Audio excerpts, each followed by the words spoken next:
सुन्नी इत्तेहाद council को मखसूस नशिस्तें न मिलने से दीगर जमातों की लॉटरी खुल गई। खैबर पख्तूनख्वा असेंबली में अपोजिशन अरकान को अपनी तादाद से ज्यादा मखसूस नशिस्तें मिलेंगी।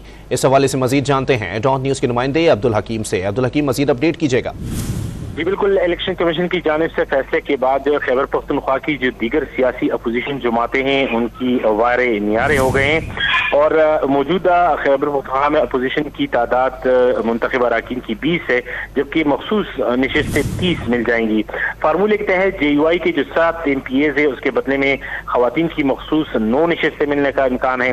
सूबाई असेंबली में नून लीग के 6 MPAs हैं जिसको 7 खवातीन की मखसूस नशिस्तें मिल जाएंगी। PPP को 4 MPAs के बदले 5 खवातीन MP के एक मेंबर को 1 नशिस्त मिल जाएगी और इसी तरह जो अक़लियती नशिस्तें हैं PTIP में खवातीन को 3 नशिस्तें मिल जाएंगी।